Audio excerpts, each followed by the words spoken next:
Dee doo dee doo doo dee doo doo doo dee doo dee doo doo dee doo dee doo doo dee doo doo doo dee doo dee doo doo. Hey everybody, this is horror author Steve Kosniewski, and you are watching Cause and Effect. Hopefully we're going to have a nice short episode for you this week. But I have been known to talk at length when I should really shut up, so it may go a little longer than expected. But basically what inspired this week's episode was, nobody directly asked me this question, but I've had a couple people on Facebook and Twitter and that kind of thing complaining about how they'll go onto Amazon and they'll see their book for sale used for ridiculous amounts of money. So today we're just going to take a real quick look at what that is and what people are talking about and what exactly that breaks down to. So let's say we pull up Amazon, and we've been through all this fun stuff before on previous episodes. But in any case, you're probably familiar, even if you're just a casual, consumer, you're probably familiar with your basic Amazon page here. So this is my latest novel, Billy and the Clonosaurus. And here we see the Kindle edition is $3.99 or free if you have that Prime service, or the Kindle Unlimited rather. And then the paperback is $9.38. So if you don't know, so for instance, why is a thin little novel of 166 pages that you could go to the store and you can get a somewhat thicker paperback novel for, $5.99, $6.99. So why is this $9.38 on Amazon?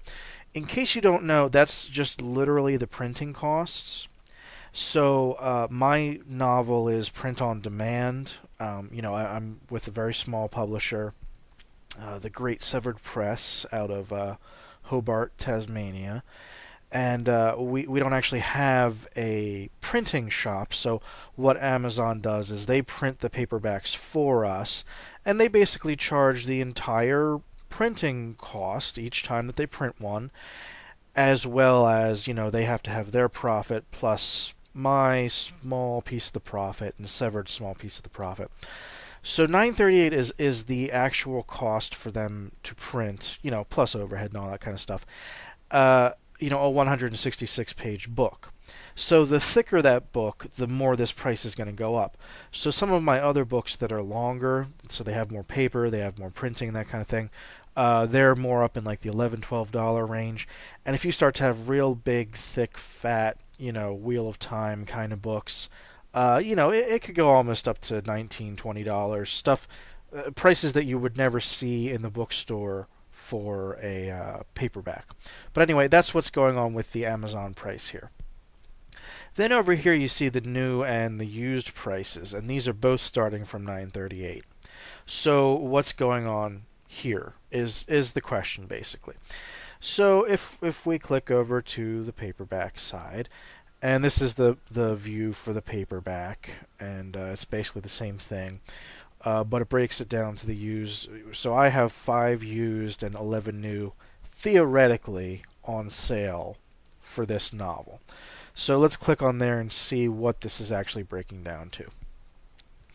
So these are my theoretically used books. So normally you look at this and you think, oh, well, John Q. Public, customer number A, bought the book, read it, he didn't like it, or he gets rid of his old books and he's going to sell it and sell his used book online. Now that's possible. It's certainly a possible thing. If I was looking at Stephen King's It right now, there'd be thousands and thousands of these, and they'd be John Q. Public. With mine, what we're running into, this question that's coming up basically, is I have this book that I've sold, only a few hundred copies of to date. Who is selling these used? And for that matter, since I already explained, there's a print-on-demand service, in Lexington, Kentucky, or there's also one, I think, in San Diego or somewhere in California.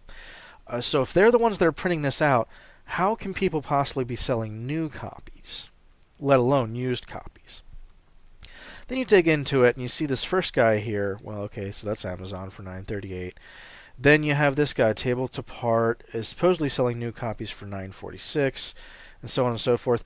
And then when you get down, see, there's actually 2 pages of this stuff, and you get down here and you have $33.93 for a new copy plus shipping from this Brook Books guy out of Georgia. And if you go over to the used, you see almost the exact same thing. There's that Table to Part guy again, Any Book, Murray Media, and Brook Books again, $36.60 plus $3.99 shipping for supposedly a used good book. And this is that same guy in Georgia. So what I had happening on Facebook and that kind of thing was people were asking, "Oh my God, who would buy my used book for $40? Who's going online and thinking he's going to be able to sell it for that?" Because they were thinking, like I said, that Joe Blow off the street is, reselling his used copy of Billy and the Clonosaurus. Really, though, realistically, that's probably not happening yet. In terms of my sales, I'm like 99% confident that nobody has bought the book and is reselling it yet. It's only been out for a few months, and I haven't had that many sales. So what's really happening here is these people are all either storefronts, potentially storefronts. Like, I would be willing to bet that Brook Books and Murray Media out of Georgia, or any book out of Florida, these are probably actual, either bookstores or comic book stores, or this guy might be a DVD/bookstore. I'd also probably be willing to bet that Superstar Seller is just a guy who sells stuff on Amazon. So what's going on is all of these people, they're basically telling Amazon, or they've set up an automatic, algorithm or whatever to tell Amazon that they'd be willing to sell my book with this markup. Okay? So, Table to Part, he's probably running at a loss. Like, I don't know. He probably just wants the sales because maybe he has something else that's covering all of his money. But if he's selling it for the same price that Amazon is, he's not making money. He's losing money. Or maybe he's sending it directly to me, I guess. But even in that case, he wouldn't be making the money because he'd be paying Amazon literally all of his profit. This guy here is upcharging $2. And then what happens is that keeps getting a little more extreme as you go down the ranks. So you probably figure this guy in Georgia is figuring he's getting his book from Lexington, Kentucky, wherever the print demand is. It's being shipped to him in Georgia. Then he has his usual markup of, well over like 200%. And then he's shipping it back out. And then that's the price that he's charging. So this $36.60 here, this is not because somebody... this is not because Joe Blow bought my book and he thinks he's going to get somebody to sell $36.60 for it. It's because this guy told this storefront, most likely, told Amazon, "Hey, we'll sell whatever, we'll provide whatever at this markup." So you actually do see really extreme cases that are almost like hilariously funny.